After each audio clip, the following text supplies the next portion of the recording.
The Russians clearly don't want to stop fighting.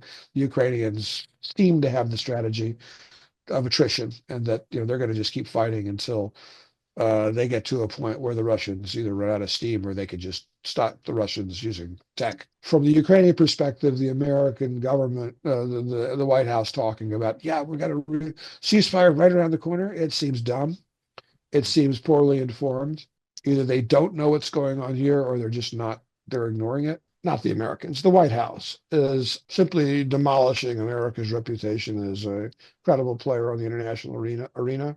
The Ukrainians, they've pretty much written off the Trump administration and any hope of America doing anything like supporting democracy or standing behind people for fighting for freedom. The Ukrainians have a war to fight. I mean, there are people dying. So, I mean, what the Americans are doing in the minds of the Ukrainians is they're marginalizing themselves. The Europeans, by and large, big picture, with some exceptions, are stepping up. The bad news for Ukraine is there's no early end visible. But the good news for Ukraine is that Ukraine isn't going anywhere. They absolutely will stand. There's nothing the Russians can do.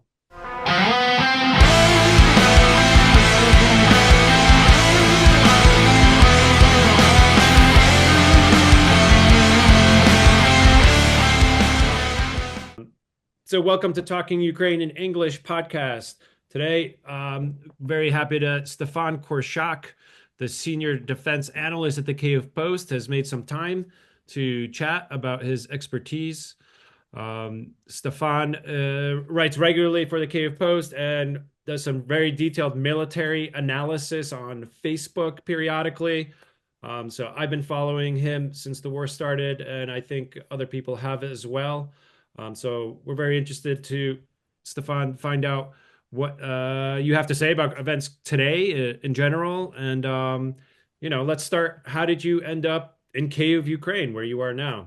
I have been living in Ukraine for most of my professional life, not all, but most. I am basically a reporter, a journalist who's been doing this job for quite a while. I started out, I'm from Houston, Texas originally. I served in the United States military during the Cold War in Germany. I went to George Washington University and then did a graduate at Yale University. I worked for 5 years with the OSCE. From 2015 to 2019, I was one of those guys patrolling the front line and the ceasefire line where there wasn't really a ceasefire. And by and large, I would say that I'm a guy that is a reporter in Kiev who's been doing this job for a while. Okay, you're in Kyiv now. There's a lot going on. Let's maybe start with just current events. Like what's the latest situation on the front lines? You mentioned that you write about those very technical details. You have some military background. So you really dig into the military aspect, which I like, and someone who's like, that's foreign to me. You do a pretty good job sort of explaining it, to a layperson, basically. So hopefully you can do a bit of that too, because I also feel like I'm learning a lot about all this military stuff, which is a different world for me. But I always feel like I'm getting some insider information when I read your updates and things like that. So what's sort of the latest that's going on in the front lines? I would say that you're asking a great question because I start and finish every time I talk to anybody and write about this stuff with, if you want to talk about Ukraine, the really important thing, the thing that dominates everything else, the thing that drives everything, is the front line. It's the soldiers and it's the fighters. Everything else is secondary. If those guys, if you were talking about the Ukrainians, if they stand their ground and fight hard, that determines how things go. And if they don't or can't, then that determines how things go. And everything else is peripheral or that affects them. But they are the central point of the whole war. And I don't think that and at least for me, I found that never ever forget that. That's the main thing.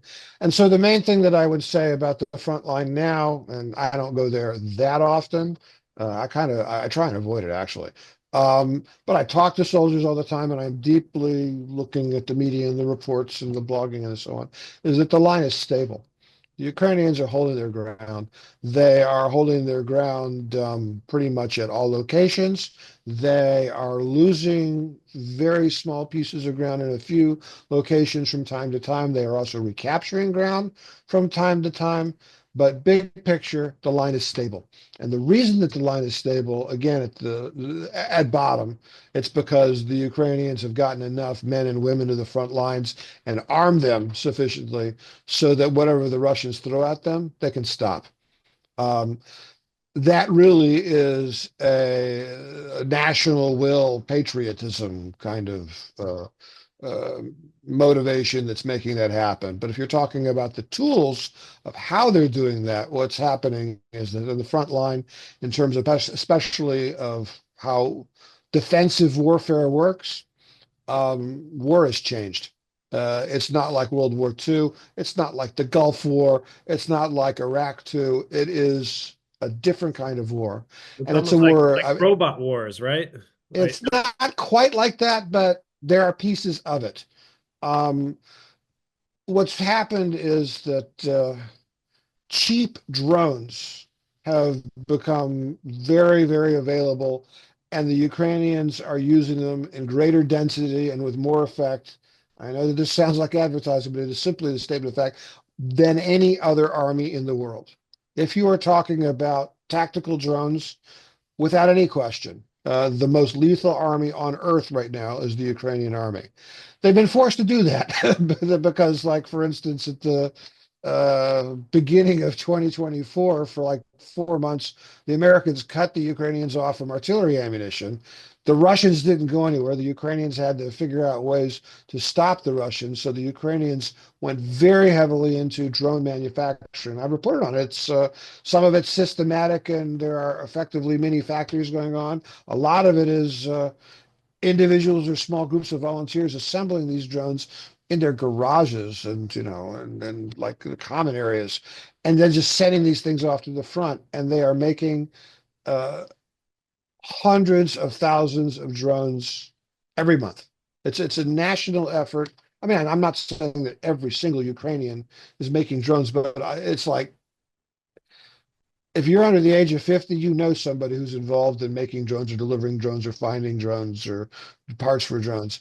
And what that has translated to on the front line is that every time the Russians attempt an attack, there isn't a really, it's basically a given. I mean, they can get around it with fog and so on.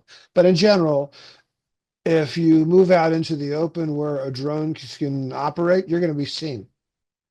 And if you're going to be seen, and it's like, and if you're going to be seen, then the Ukrainians will call in attack drones, which are nothing.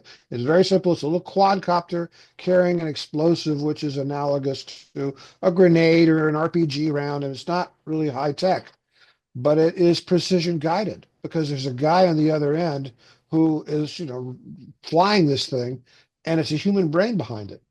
And these things cost about like $500 a piece. I mean, that's real. I've checked that. And so if a Russian tank drives out into the open, for it to get to a point where it can harm the Ukrainians in a defensive position, it may have to drive through a gauntlet, or it may have to drive along a road that is observed by Ukrainian drones that, like 10 kilometers, 15 kilometers. And every meter of that road is observed, and then the Ukrainians start bringing in drones to hit the tank as it advances. And they have gotten to the point, and this didn't happen overnight. This kind of tactic of intense drone use, we saw it, sort of the first steps of it way back in 2022, but it became systematic, I would say, probably in early 2023. Well, now it's early 2025. The Ukrainians have had 2 years to refine these defensive tactics, to figure out, what's the best way to stop a tank? Where's the appropriate place to hit, let's say, an armored personnel vehicle so that it catches fire? Where's the armor thickest? How do you get past jamming? All these little details none of it's new anymore. I mean, it's constantly developing, but as a result, when the Russians attempt an attack, that is the defense that they are facing. They're going out into the open, into a space that is saturated with observation drones. And if the Ukrainians have enough strike drones in the area, then the Russian attack will be cut to pieces. Now, the Russians are they're smart. They want to survive. There are counter tactics. There is jamming. They can wait for fog. They can concentrate soldiers. They can just make distractions. They can shell places where they think the drone operators are. So it's not like the Ukrainians are simply murdering Russians without any losses at all. It's not like that. But if we're talking about the weight of what in my day in the military we would call just firepower, raw firepower, the situation is that the Ukrainians have so much firepower in the form of drones, which they back up with their own mortars and artillery and so on, that it's really, really difficult for the Russians to attack. And so when they do attack, they gain very little ground, relatively speaking, compared to the amount of casualties that they are taking. And that in turn limits the amount of attacks the Russians can make because they can't simply find 100,000 men who will all stand up at once and go forward. They have to get the unit ready. They have to train it. They have to force people to attack or find volunteers. And as a result, what we're seeing right now is limited Russian attempts to gain ground, which succeed sometimes, fail sometimes, but they are very, very limited. So if you have like a fighting front of about 1,000 kilometers, you'll see on an average day maybe 5 to 10 at best serious Russian attempts to gain ground, of which maybe one or two will actually gain ground. And the ground gain is a couple of 100 meters. And we're talking about a space, a battle space, I don't know, like half of the United States eastern seaboard. So as a result of that, of the way that military technology has worked out and the experience that the Ukrainian military has, the state, what's the state on the front? It's stable. I mean, the Ukrainians don't really have a way to attack, but neither do the Russians. The Russians seem, I kept hearing about this culmination point that the Russian army would reach this culmination point, and somehow that was supposed to have already happened, and it seems like they've actually been able to ramp up their people at least, like get the numbers in there where they're still able to like throw these numbers. And I'm sort of like, man, like they're just not running out of people. They're taking like such heavy casualties, but they're not running out of people, and they haven't hit that culmination point. And now, you've written some articles even recently about how Russia's ramping up more people. And I guess, they've shifted their economy into like a war economy. So like, I don't know, has that window passed where like, if Ukraine had had all the tools it needed, in that first year, they maybe could have pushed the Russians back. But now, like, despite like, the amazing feats that Ukrainians are doing, like the Russians are still slowly taking ground, and the numbers that they're losing, I guess, don't seem to matter to them. Well, the a comparison might be okay, what happened to the Americans in Afghanistan? The Americans roared into Afghanistan. They destroyed everything that they thought they needed to destroy their path. They occupied the entire country, and they announced that they had defeated the Taliban. And then the Taliban sort of started finding places to come back. And then the Americans would try and fight battles. Oftentimes there would be just horrific casualties among the insurgents and Taliban or whatever you want to call them. And this went on for 20 years. And at the end of the day, it was the Americans who lost the will to continue the battle, to continue the war. And to a certain extent, that's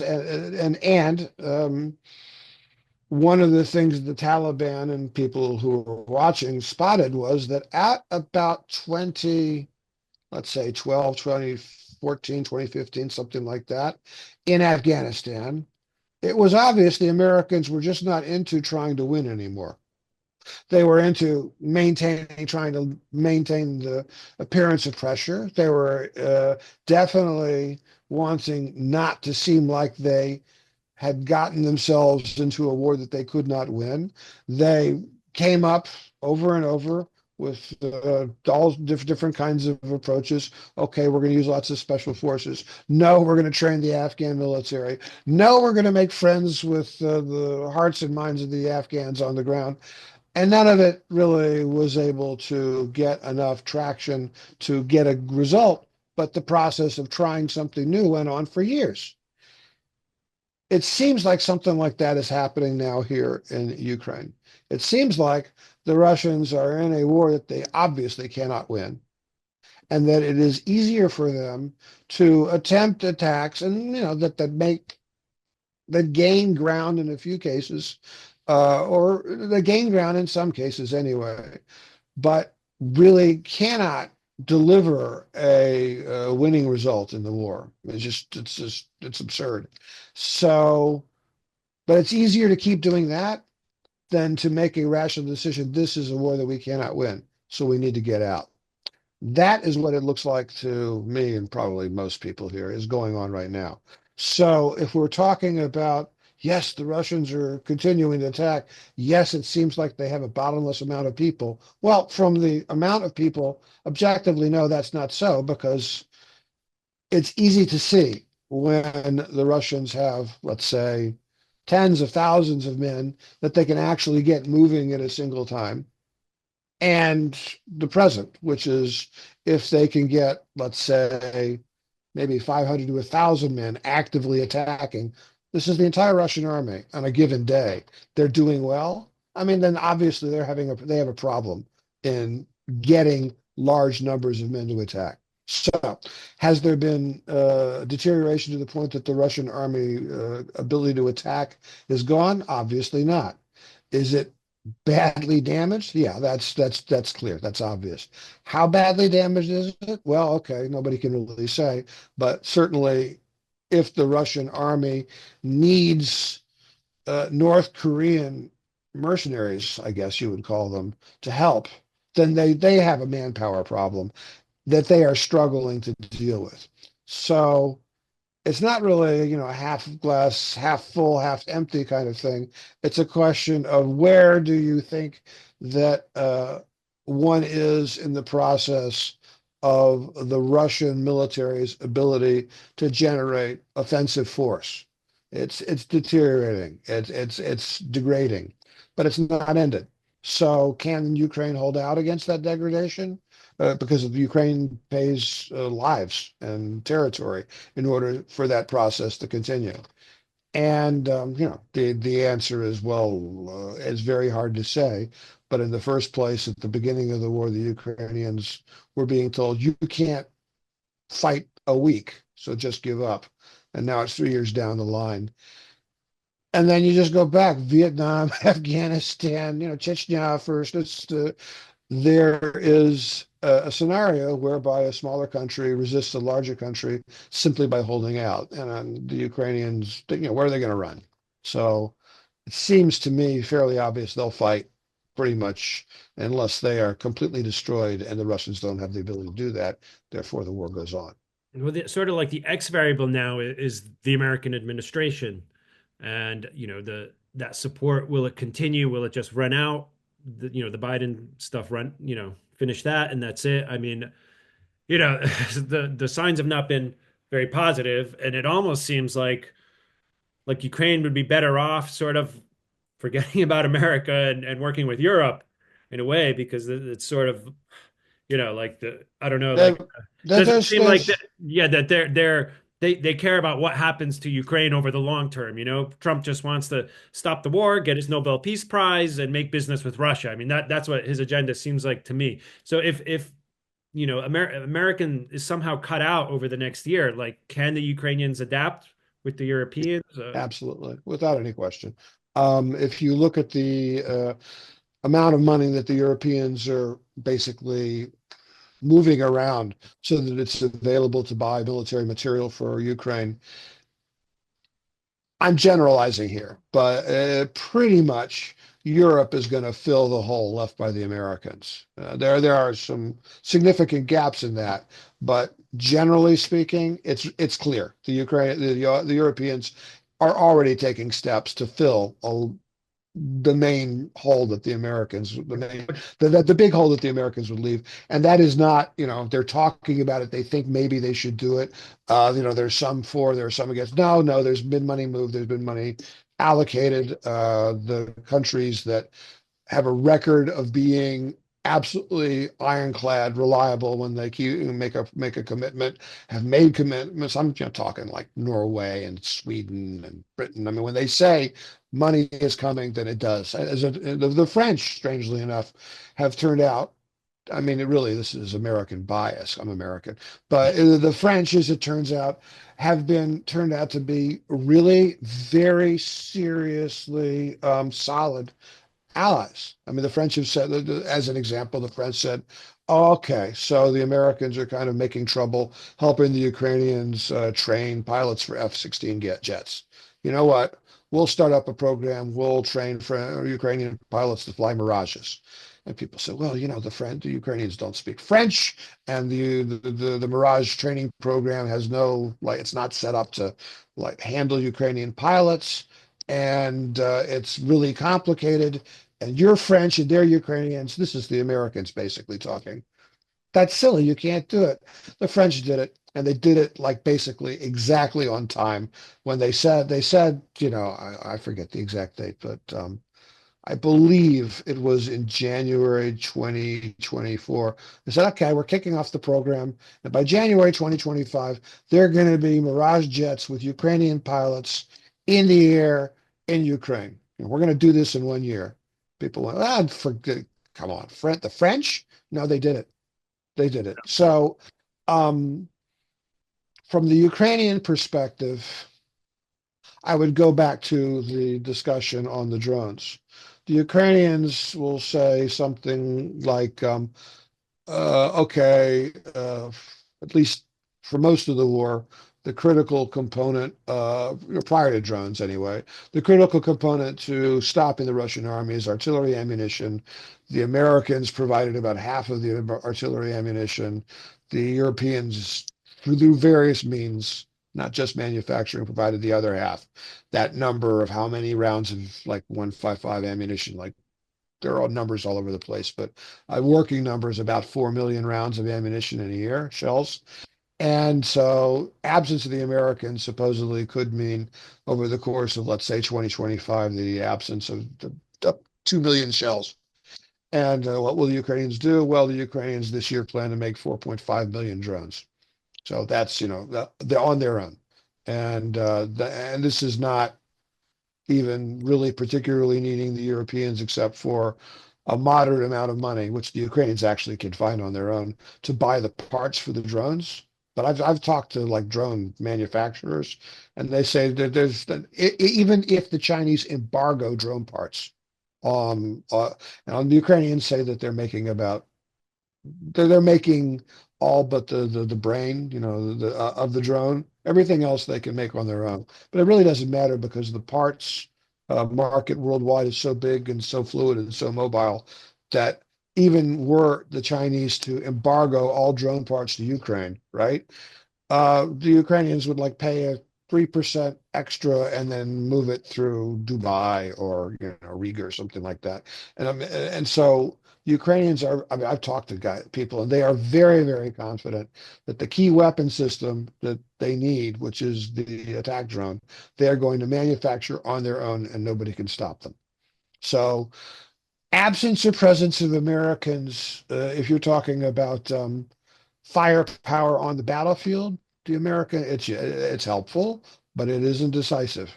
What about And the defensive part of it, like the Patriot missiles that protect the cities that's I and yeah and that and the the communications, the Starlink intel and the there intelligence there's sharing. and that is all of that is absolutely important, and probably of the potential things that is quote unquote American that the Ukrainians might lose from a battlefield point of view. It has to be the Starlink system. That is the greatest threat, the thing that the Ukrainians are most nervous about. But Starlink systems, I mean, aren't they aren't yo-yos that just the American government can pull back anytime it feels like.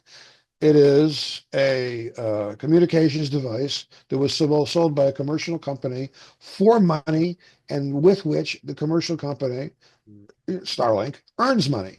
And there are certainly some Starlinks that were bought by, let's say, Ukrainian volunteers or government organizations, and they are in the hands of the Ukrainian military.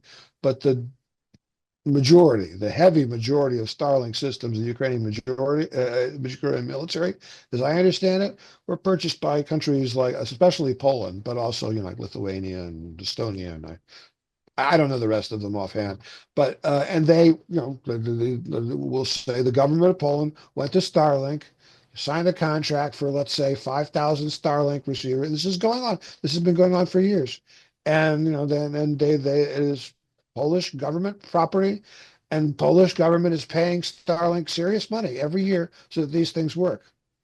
Is Starlink going to cut off that income stream? Perhaps Elon Musk has a political leaning towards Russia, but business is business. And so that's sort of like one thing the Ukrainians tell themselves when somebody says, "Well, your Starlinks might stop working." The Starlink is critical. I mean, it's not absolutely decisive. There are ways to work to communicate on the battlefield without Starlink, but Starlink makes everything that the Ukrainians do a whole lot more efficient, and loss of Starlink would make them slower, less responsive, less efficient at killing Russians, and more susceptible to a Russian attack. So loss of that is a danger. However, they have alternate communications means. There are other vendors out there, and I read that the Europeans are like trying to go into warp speed to basically get their communication systems suitable for operation by the Ukrainians as well. You can read the various reports. So, you know, potential threat, potential worry, absolutely. Is there an alternative at this point in time? Not clear. There's not a perfect alternative, but if it goes away, is it the end of the world? No, it's bad, but it's not the end of the world. If you take the other sort of piece of American weaponry. There's actually two, but another basically category of American weaponry, which is very important to the Ukrainians, is, like you said, the Patriot missiles. And the reason that we actually had a launch this morning here, and the reason is that it is right. It seems the only weapon system on either side that can intercept the incoming ballistic missile. And the Russians shot some ballistic missiles at Kyiv today, which is what the Ukrainians use. So the Ukrainians used, it seems like, Patriots to shoot back with. And those Russian ballistic missiles are destructive. They kill a lot of people, but they don't come in the thousands. They come in, the twos and the threes. Today, supposedly there were 10 missiles, and that was a lot. It's considered by the standards of this war. Yeah, Um, what do you think about this Russian strategy of shooting missiles at cities and targeting civilians? And I mean, in the last days, we've heard, horrible things in Kryvyi Rih playground.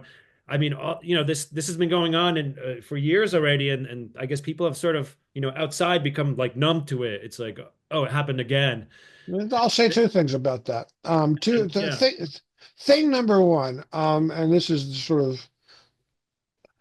the advantage of this format, because I have the luxury of actually going back and like looking at history, which normally one doesn't have when one is talking on video.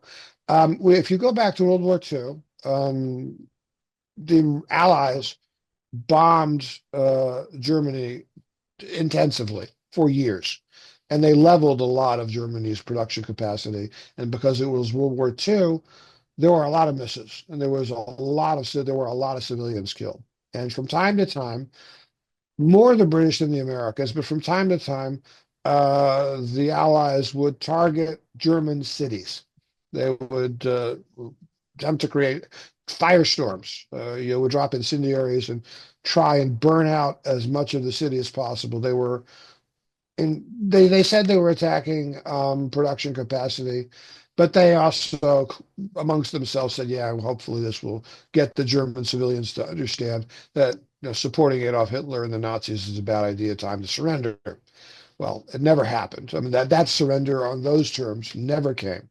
And afterwards, the Allies went and they did research. Well, how come the German civilian population didn't rise up? And what they found was that if you bomb a civilian population, basically what it does is it makes them tighten up and get closer shoulder to shoulder and close ranks. It increases a feeling of the need to resist. It doesn't degrade it. They found the same thing in Japan. The more you bomb people, and it's like you can look at Vietnam. It's like if you want a modern example, it's pretty easy. Maybe the U.S. government isn't doing it, but if one wishes, one can go to Al Jazeera, or there are actually pubs that come out of Yemen, and you just go look at how the American strikes there are playing. And you can see that, now, or Gaza, you can see that, you bomb people on the ground, and I'm not taking a political position, will usually increase resistance, will to resist. So people who haven't been bombed don't really, I mean, it's hard to understand that if you haven't seen a society. It's not really being bombed, it's being with people who have been bombed or in a place that could be bombed. And so the Russians have embarked on I mean, on a bad strategy. It's clearly bad. At the outset of the war, their entire propaganda was calculated to try and create a feeling amongst the Ukrainian population that, in Star Trek, resistance is futile, right? And it just, no, the Ukrainians are going, sorry, our country, no, sorry, we're not going to buy that. We will fight. And so these Russian strikes, I mean, honestly, they just make people angrier, by and large. I mean, you can find people, especially older people, more often women than men, but not necessarily, who will say, no, I just want it to be over, make it stop. I don't care on what terms. But for every one of those, across the demographic curve, you're going to get like 8 or 9 people who are saying those, fill in the bad words. Russians, well, no, we're sorry, we're not going to bow down to that. And, maybe if the Russians had enough firepower to turn a bunch of Ukrainian cities into glass, if they shot nukes, okay, maybe that would change the calculation, but it's unlikely that that's going to happen. So it seems like the Russians are just killing Ukrainians to convince themselves that they're like, scary and intimidating. And, one cannot underestimate the importance of Russian military action being motivated by Russian decision makers trying to guide public opinion inside of Russia. If a ballistic missile strike on Kyiv seems, really stupid and, counterproductive from, inside Ukraine, which is where it counts, on Russian TV, it's like we showed those Ukrainians, look, we hit their capital. They didn't do anything to us. We're all powerful Russia. That looks kind of good on Russian They television. they also tell their audience, right, that there was some sort of military target in a lot of these things. Isn't that true? Like where, oh, there was a meeting, a training camp, or they were meeting in a restaurant, like these soldiers, and that's why we targeted that area. I mean, Well, just I mean, for the mess, I mean, it's like for the messaging, it's really a question of how credible that message is. I mean, if you talk about Kyiv, then, okay, yes, the Russians did put out that message, but unfortunately for the credibility of that message, there were civilians on the scene. They had smartphones. There were officials on the scene, the Ministry of Emergency Situations. They had photographs. They had smartphones. The media was crawling over the scene. They, were conducting interviews. They doing stand-ups from the site. And if all of them were saying, no, I'm not a military site, uh, conventional, apartment block. Sorry, yeah, there's a restaurant, but excuse me, civilian people like eat in restaurants. That's a thing. And so if the Russians say something and it is contradicted, and it's like conclusively contradicted, then okay, maybe that's not that important in Russia where the media is controlled and the average media consumer doesn't have access to a lot of alternate points of view or reliable points of view, and just is dependent on what the state tells him.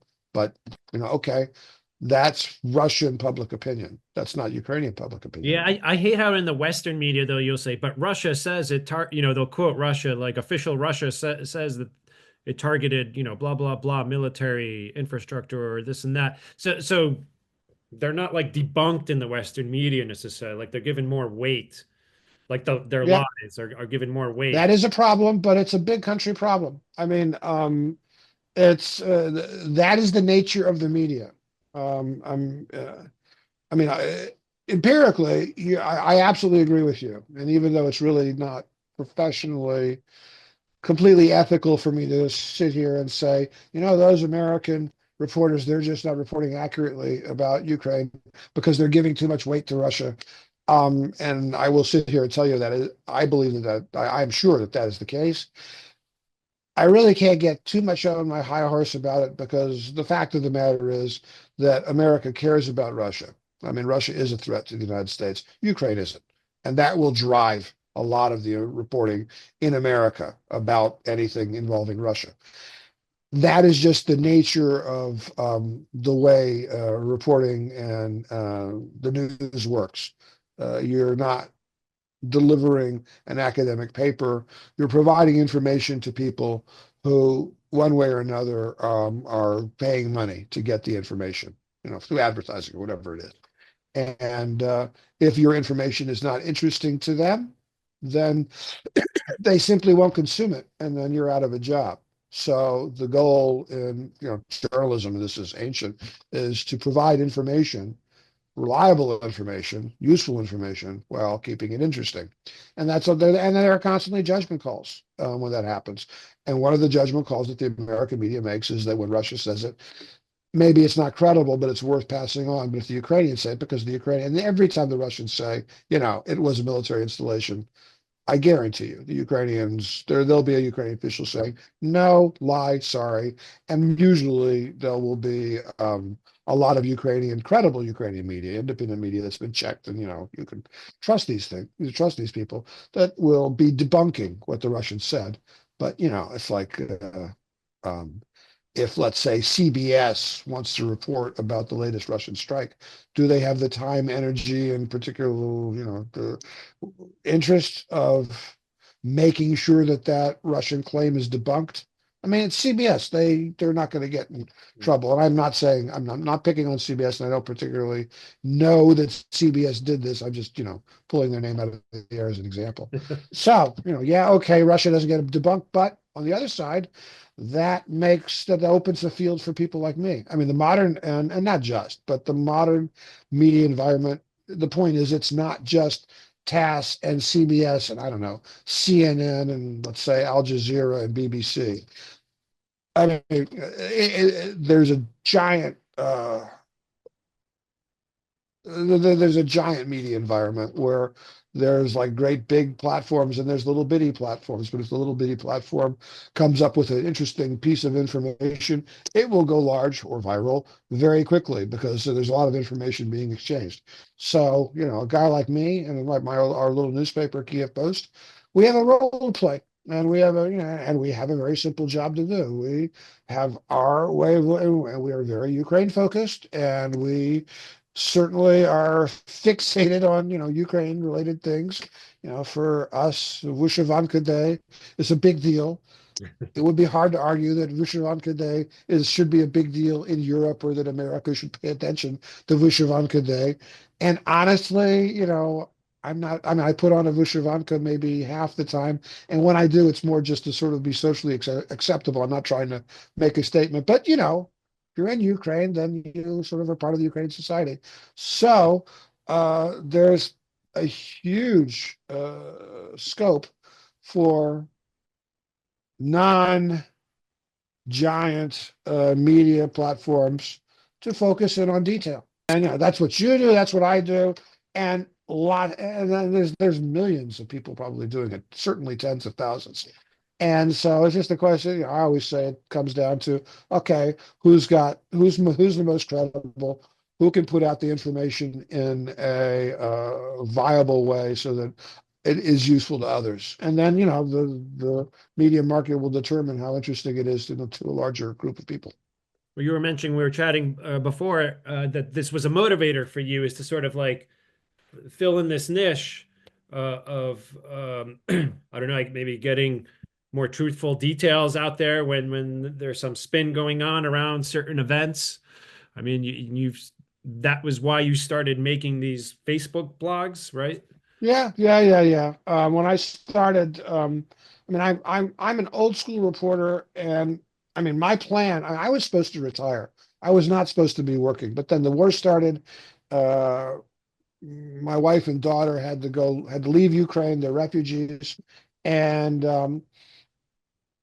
the part, my retirement fund, by and large, there was some other sources of income, but by and large, my retirement fund is real estate that earns income in Kyiv, right? And outside of Kyiv a little bit. So anyway, that ran income that I was depending on for my retirement, like cut like less than half, like overnight, because Vladimir Putin decided to invade Ukraine. So any of you viewers out there, you think I'm biased against Russia and I might have a personal reason for that. Yes, true, I do. I've suffered financially directly as a result of Russia's invasion of Ukraine. Okay, but I'm not alone, would be the only thing that I would add to that. So, anyway, when the war started, I had a limited number of people who, like, I kept into contact with at Facebook because, older guys like me, we still like Facebook, right? And I just, since I was in Kiev and they weren't, I would put out reports on, okay, this is what happened today as far as I know. And, it seemed like people appreciated it. And over time, what I found was that there was a big demand for what they in DC they call this granular, but what I would just say is, just like more detail about things going on in Ukraine, especially if it's connected with the war. And so over time, the viewership has increased somewhat, but it's not. The goal has never been to become an internet personality, to like guide opinion or anything like that. It's just I like a reporter who's just putting out information, and this was a way for me to put out information in a somewhat less strict format, because if I'm writing news, then that there are rules of style. There's limit to the amount that you can write almost always. The speculation, basically, you can't do it, and that's fine, right?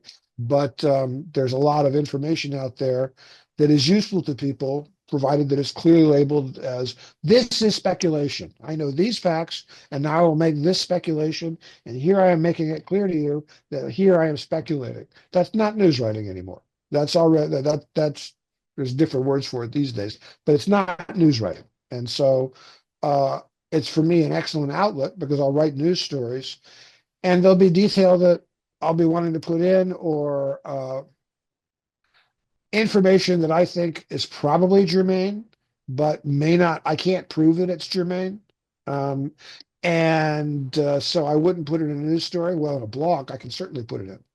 Mm. And and since it's like it's my blog, then I take responsibility for it, but I'm just a guy and I'm human. So provided that I so use some discipline in processing the information and putting it out there, and make it clear what I think is fact and what I think isn't, then I'm just it's like two people talking in a bar. And that's the level of responsibility I carry. And that makes for, as it turns out, there's a lot of people that are interested in that, strangely enough. Yeah, yeah, for sure. I mean, that's what caught me. And then you always have photos to sort of illustrate some points that you're making. And yeah, it's detail that you normally don't get in most sort of coverage of Ukraine, unless someone's really getting, yeah, like you said, into the nitty-gritty details. So it's pretty cool. I wanted to ask you about your thoughts about that New York Times piece that came out that The was big like one? an investigative piece regarding like the Oh, the American. secret, whatchamacallit? Yeah, yeah, Yeah. yeah. So like the communications and the intelligence sharing Hmm. and and the advice regarding the counteroffensive that Zelensky in America, the American generals had one sort of strategy, and then Siersky and Zelensky chose another. So like what's your take on that? And also like in general, going back to what we were talking before, like it seems like the intelligence sharing was pretty crucial for Ukraine. And if that goes away now, can that gap be filled, or can the Ukrainians adapt to it? So I don't know. Like, what was your take Okay, well, from that article? I'll take the intelligence sharing first. Um, American intelligence, for what we have seen is that the American intelligence sharing, well, the Americans don't say this, but it is generally understood that the way the Americans collect intelligence, by and large, is they get a platform in the sky. It can be a satellite, it can be a spy airplane, um, it can be a ground station, and they just suck in data. They suck in electronic data in volumes that really only supercomputers can handle. This can be voice, this can be radars, this can be let's say radio transmissions from a unit that are themselves encoded, so the Americans can't read it. But because, let's say, Russian truck moving around in Russia has a radio where there's some guy communicating encrypted, they can track the location of the truck. And if they do that often enough, then they'll be able to figure out where the truck column is going. And they have some computers, it's assumed at the NSA, that processes all this information, so that if you want a big picture read on what's going on based on all of that information being fused together, and then smart people looking at it and going, oh, yeah, okay, truck column here, tank column here, aircraft here, yeah, orders for, let's say, more logistics and bombs here, here, and here. That means that there's probably an offensive going here. Nobody can do that but America.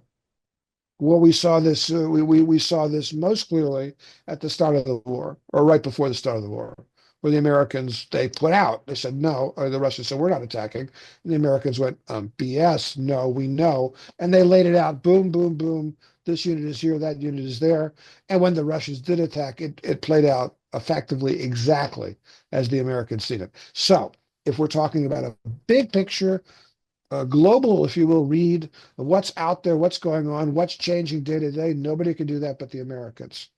What do the Ukrainians have besides that? Well, they are still buddies with NATO, and the NATO also has its own collection platforms, so which aren't American. So let's say an AWACS plane that belongs to NATO, flagged Luxembourg, they don't have to ask the Americans to go fly next to Romania and pick up whatever electronic transmissions they can. Oh, that's not a AWACS, but there are, let's say, British planes called rivet joints that fly out of Britain, and they typically fly down to Romania, sometimes out in the Black Sea, and they perform some of the target data collection function that the Americans do globally with all manner of platforms. That won't go away if the Americans go away. I mean, unless the British leave, but which seems unlikely. The Ukrainians are here in Ukraine. They speak Russian perfectly. They certainly are up against an authoritarian government if they want to put agents inside of Russia or go into the Russian internet and attempt to develop intelligence that way. That being said, they have an entire nation full of people who effectively could pose as Russian. I mean, if you or I try and go to China and try to be spies, we're going to have a problem, no matter how good our Chinese is. The Ukrainians effectively don't face that at all. So they can, to a certain degree, let's say, supplement what they replace what the Americans collect with, old school, shoe leather guys on the ground. And before one goes any, much further on this line of discussion, it's worth noting that even when the Americans, prior to the offensive, were providing a whole bunch of information about what was where and so on, um, the Ukrainians would invariably check what the Americans had told them using their own means, because with their own drones, or I don't know, their own special ops dudes on the ground, or checks through Russian internet. Um, and so the disappearance of the American massive super Overwatch can, to a certain extent, be filled in by alternate means. So that's degraded knowledge of sort of like general attention locations, targets. If we're talking, however, about certain specific um, American-made weapon systems, they become something close to stupid if the Americans turn off the intelligence feeds.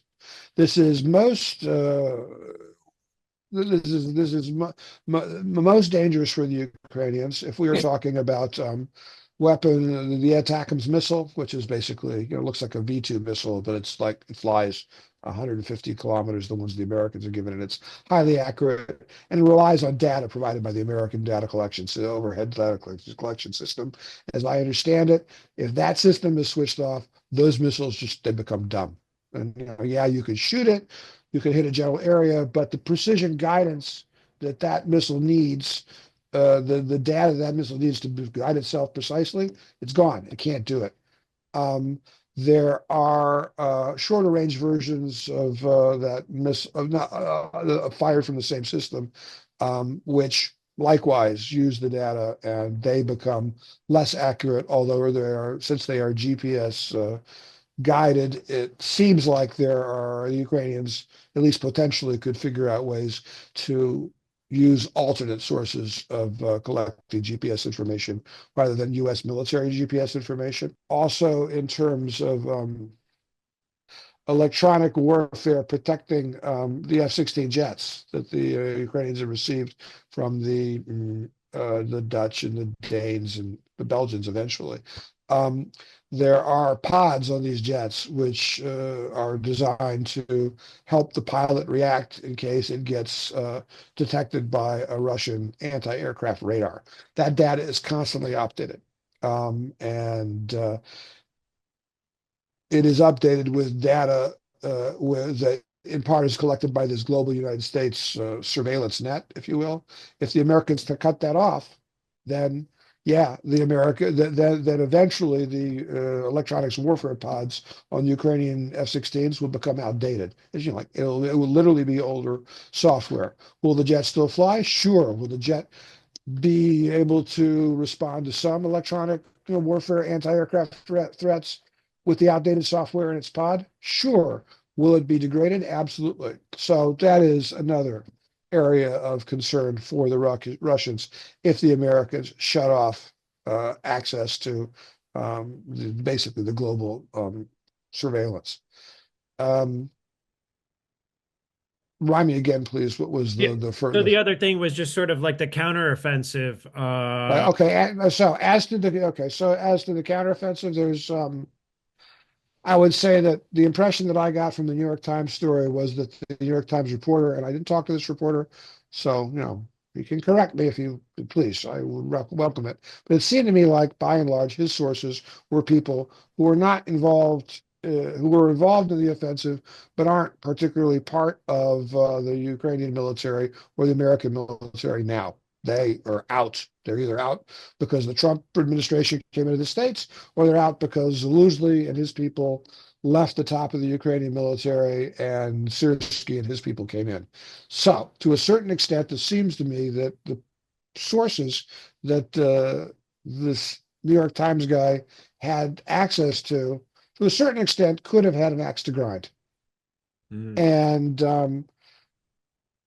it seems to me also, and again, this comes back to how angry can you get if a major American publication doesn't pay enough attention to Ukrainian granular detail? It really did seem like the New York Times article seemed to make it so that the Americans were basically deciding everything, and that the Ukrainians didn't really have a whole lot of control about their campaign, nor did they really have a full understanding of what was going on. nor did they make decisions particularly uh, without referring to the Americans. You really get this impression of substantial American control over Ukrainian action. And when the Ukrainians took action outside of American control, that was an anomaly that the Americans didn't like and that usually didn't turn out well. That was sort of the impression that you got from the article. That is not the reality, at least sometimes in Ukraine.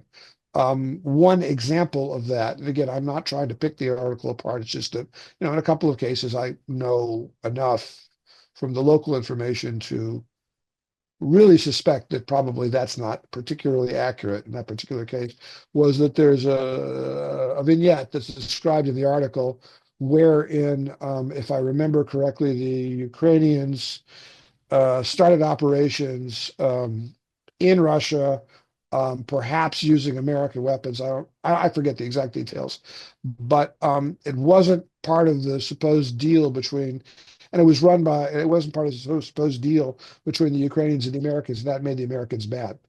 The operations in Russia initially, this is just known information, were run not by the Ukrainian army, but by Ukrainian military intelligence, UR, and the guy in charge of Wood is a guy by the name of Kirilo Budanov, and he is a well-known figure. And his personality, the way that he works, his background, none of this is secret. And the article basically says that the CIA station chief called in the head of WUR and read him the riot act and said, "Don't you ever do that again. We're mad. We're America. We're not going to let you do that again." From the Ukrainian perspective, that's absurd.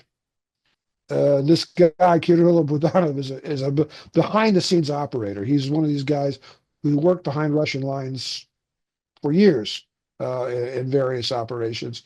He has run the Ukrainian military intelligence by any measure to a level that now it's basically an intelligence agency, sort of on the level of Mossad. I mean, they are highly effective. They operate behind Russian lines. They are a huge problem. He's like one of the number one individual targets for the Kremlin to kill. I mean, and so, I mean, would a CIA station chief, is it credible that a CIA station chief, for any reason, could call in the head of Mossad in Jerusalem and say, "Head of Mossad, no, you can't do that. We America are mad."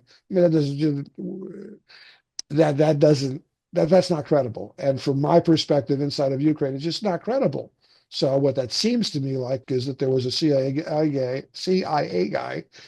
I'm speculating here, but a CIA guy or some United States intelligence guy who was retelling the exchange between Budanov and whoever it was representing the United States government from the American point of view, and not really, and just sort of like not taking into account who this guy Budanov was and what his intelligence agency has done and is capable of.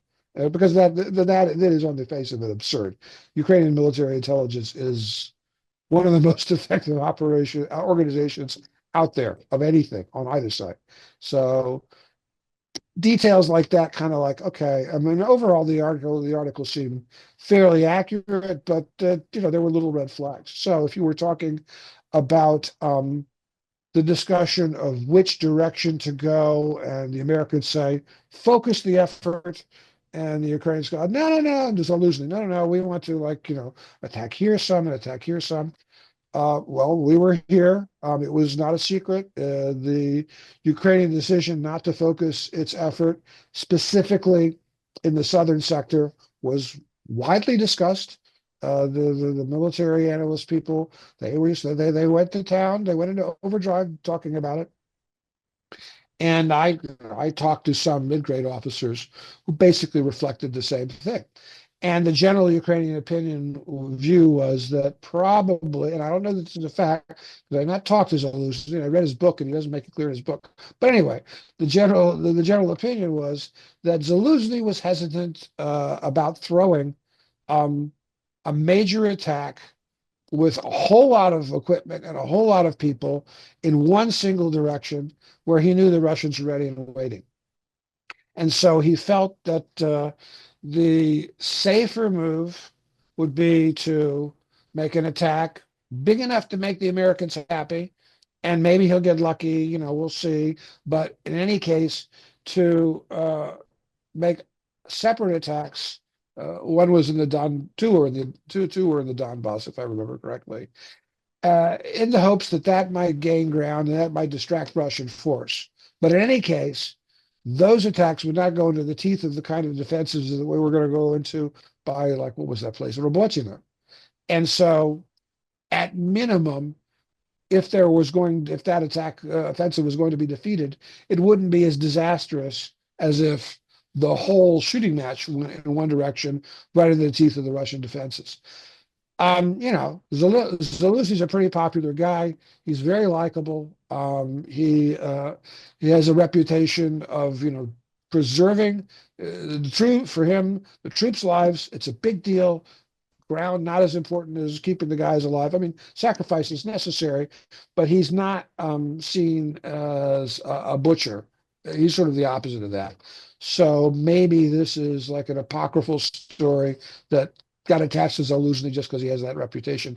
I can't check it, but um, it seems to me like that is a little bit more credible than the Ukrainians kind of, bullheadedly and stupidly ignoring the Americans who knew everything and knew the right way to go. And the check that I have for that is that there are any number of accounts, and I've talked to some of the soldiers too, of what it was like to make that attack, and the Russians were ready. Yeah, And I was gonna say it seemed I like mean, there was so it was, so much talk about and the counteroffensive. if the Ukrainians, let's say, in one place attacked with a dozen armored vehicles and 10 of them got blown up, then I have to suspect that had they attacked at that location with 30, then the difference would be that 25 or so would have been blown up. I mean, the Russians were ready. They had minefields. They had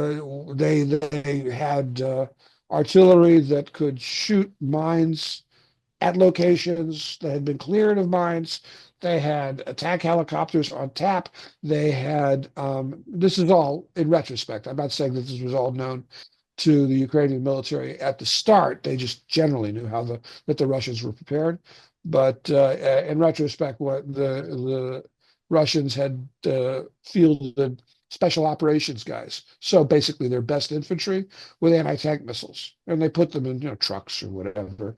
And when they figured that, and they knew the route where they figured out the routes of the Ukrainians were coming, they drove the special forces guys to good shooting locations, and they opened up with the anti-tank missiles, cut up the Ukrainians, and then drove away. And they repeated this over a while. This would have been more difficult had the Ukrainians been able to make a lower paced attack or reconnoitered more. There are maybe ways that could have been countered, but the point was that for the type of attack that the Ukrainians were making, clearly the Russians were prepared. So the New York Times effectively writing that conventional wisdom is that the Ukrainians were stupid. I would say that certainly is not how the Ukrainians see it, at least. More than that, well, I've the wonderful aspect of doing this job is that you can have great sources of information. You could be one of those guys. Well, he should know, and all you can do is say, well, I have better information sources than you, but I still don't know. Because I have talked to soldiers who have been involved in that operation. I have looked at God knows how much drone video. I have, looked at Russian stuff. I have talked to prisoners of war. I mean, I've, more than the average guy. What happened there? I don't know. Not exactly. Never. I just told you my best guess, but I don't know. Yeah, there was no element of surprise, really, it seems to me, which is what made the Kharkiv counteroffensive successful. It was just totally out of the blue, and the Russians were not prepared for it, and the Ukrainians were able to take back a huge chunk. Well, let's get back to current times. Supposedly there's like a ceasefire going on now. There's Witkoff meeting with Putin. I mean, what's your take? Like, as far as like that, what's going on with that? Witkoff is like parodying Putin and saying he's a good guy. You trust what he's saying. I mean, is he really naive? Is he just have like another agenda? Like, what? Well, I mean, I don't. Ceasefire isn't holding, and like you don't hear anything about that from the American side, right? Well, okay. This, I mean, there's, I mean, I say always start with the front. And the fact is that the fighting on the front is at a high level of intensity. There's not a lot of ground being exchanged, but there's a ton of shooting going on along the front. One of the metrics that we look at here is both sides give reports on how many exchanges of fire have taken place along the front over a given day. Some of those exchanges of fire are full dress attacks, troops moving. Some of them are just artillery hitting something.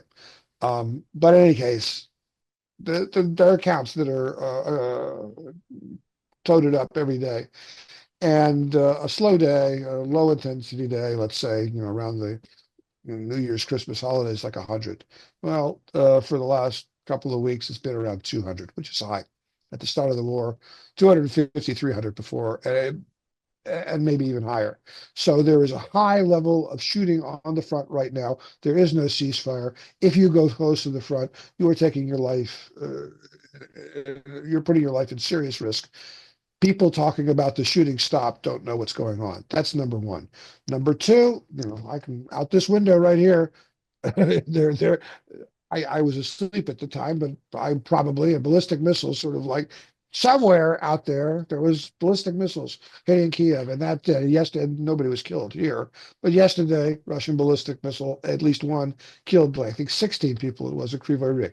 So there is, I mean, and what needs to be fairly stated, also yesterday the long-range Ukrainian drones flew 750 kilometers into Russia. There is one factory in all of Russia that makes like fiber optic cable, which is critical for these drones, because if you use a drone with fiber optic cable, then it can't be jammed. There's one factory that makes this stuff in all of Russia. Apparently, it's in Saransk, and the Ukrainians hit it with drones. There's like remote control airplanes, just big. And it's like, and then fire, explosion, smoke. So again, it's inside of Russia. So no, not a ceasefire there. Uh, there is a ceasefire at sea, but people are joking about it because there really had been a tacit agreement not to shoot at each other's civilian ships. Oh Lord, since I think last summer, effectively. I think I may have the dates wrong, but in any case. And the Russian Navy doesn't go into the west end of the Black Sea because the Ukrainians cover it with anti-ship missiles. And the Ukrainians don't have a navy, so they can't go into the Black Sea with their warships anyway. They have no warships. So yes, it is possible to say that there is no shooting taking place on the Black Sea. But it's also possible to say this is because there has been an effective de facto ceasefire in the Black Sea since November of 2023, when the Russians evacuated Sevastopol, and from that point, and went to like Novorossiysk and the Kuban, and from that point, never attempted to come west of Crimea. So, is there a ceasefire? Well, not really. Are they talking about a ceasefire? Well, it's politically useful for them to talk about a ceasefire. Um, what's going to come next? I don't know. It looks like both sides to me. To me, it looks like both the Ukrainians and the Russians are just playing for time. It seems like. Um, I mean, both sides say we're really interested in peace. It's those darn Russians or Ukrainians. I mean, they're pointing fingers. Those are the ones who are responsible for peace not coming. So you Americans fix it, please. Um, but it's all tongue in cheek, and it's not really being taken seriously here. Uh, could a ceasefire take place? I don't know, maybe if the Americans possibly manage to leverage the Russians to stop what they're doing and the Ukrainians stop what they're doing in a narrow area. I don't know, let's say shooting long range strikes, let's just say at a certain distance, stop that. Maybe that might be possible, but I mean, there might be an agreement really because, in my view, because both sides would calculate the giving a minor, narrow agreement of a partial ceasefire in a small area is just another way of just delaying things. The Russians clearly don't want to stop fighting. The Ukrainians seem to have the strategy of attrition, and that they're going to just keep fighting until they get to a point where the Russians either run out of steam or they could just stop the Russians using tech. So from the Ukrainian perspective, the American government, the White House talking about, yeah, we've got a ceasefire right around the corner. It seems dumb. It seems poorly informed. It seems like either they don't know what's going on here or they're just not, they're ignoring it because it does not mesh with what's going on here. Yeah, it's a tough situation, I think, that we're even talking about American, stopping their support, but it could be a reality, and that's what's scary. But If I may jump in, they've stopped their support. If we're talking about material, by and large, it's stopped. I mean, there's a few items that are still, from the Biden administration that, as I understand it, are still in the pipeline. It's not as if the Trump administration, as I read and understand, has cut off everything, but there's nothing new. It's ended. You don't even have to ask the Americans. That's what the Ukrainians are saying. So, I mean, it's not, oh no, what will the Ukrainians do if the Americans? Since the Americans. it's a difficult situation, man. I mean, I just hate how I'm so furious with the Trump administration and just how they're constantly deferring to Russia as like some sort of equal victim, in this. Like that's what pissed me off the most. It's just like, yeah, Russia's losing troops, Ukraine's losing troops. We just got to stop the war. I mean, they can get the fuck out. Ukrainians have no choice. They have to, they have to protect their kids, their future generation. I mean, it's Well, from the Ukrainian point of view, I mean, essentially the Americans are not the Americans. The White House is simply demolishing America's reputation as a credible player on the international arena.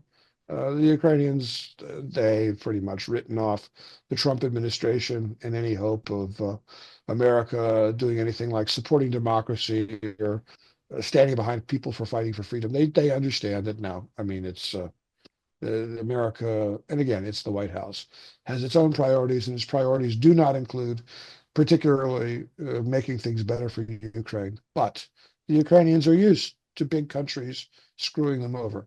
They live next to Russia, yeah, and they they've been at war for a long time. The Americans going to histrionics and saying silly things and taking peculiar actions. I mean, the Ukrainians have a war to fight. I mean, there are people dying. So, I mean, what the Americans are doing in the minds of the Ukrainians is they're marginalizing themselves. And what the Americans are perhaps not seeing, and again, this is one of these things that I put out in my blog, is that the Europeans, by and large, big picture, with some exceptions, are stepping up. They're they're filling the gap, and it's not a perfect fill, but I mean, there have been Brits secretly on the ground here pretty much since day one. I mean, it's now not a secret anymore.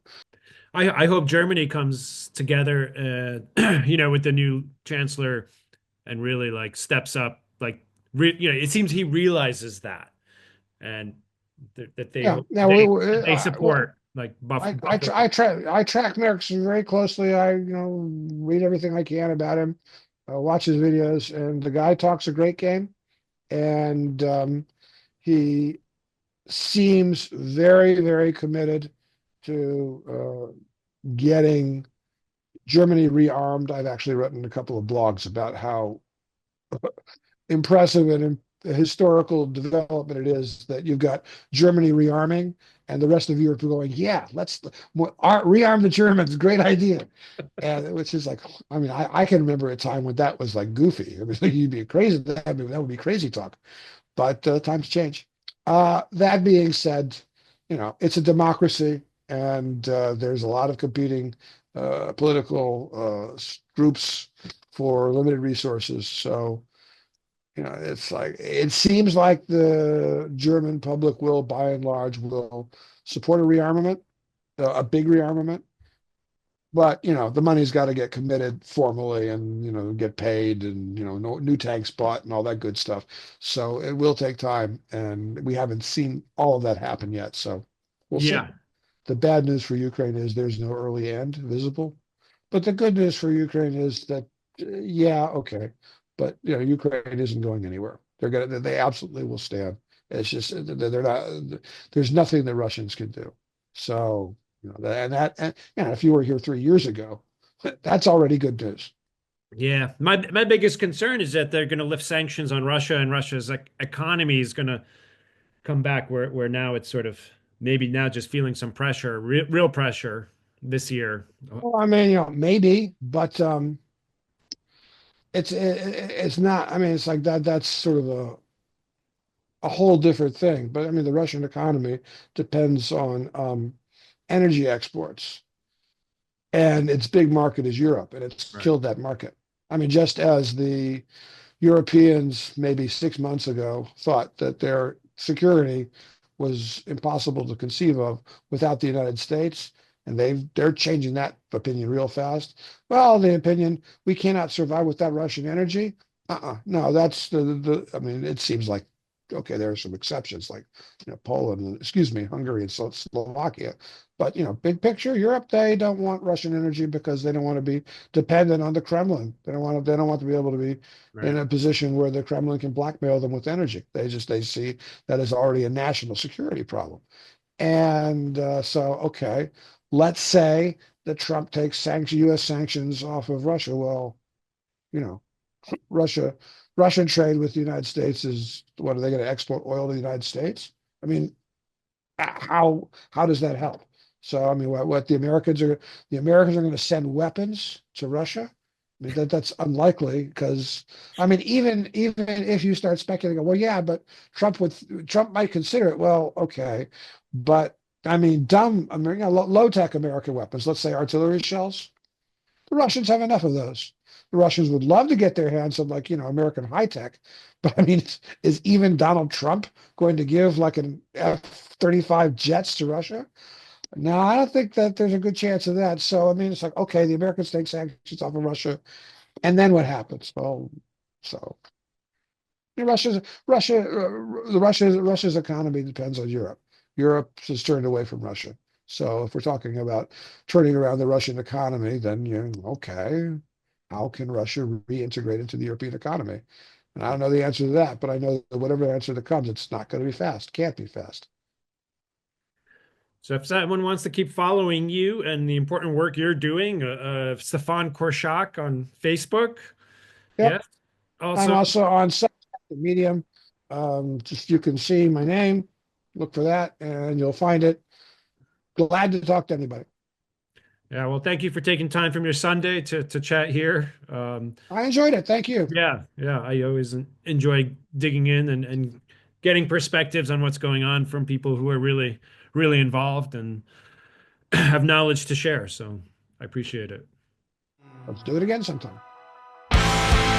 Доки всі сплять, доки сонце іще не зійшло, гине вогонь, догоряє остання лампада, де той літак, що світанком візьме на крило і понесе, там, де небо, тепло і зорепад, доки всі сплять, доки тиша скрипить за вікном, холод весни заповзає в кімнату над раннім, де той вокзал, що покличе сигнальним гудком, і проведе між одвічними вперше й востаннє, доки всі сплять, доки сон обіймає рідню в світлі вогню, ти ледь чутно виходиш з кімнати, сонце встає, йде назустріч наступному дню, а літаки паротяги чекають команди, рушати.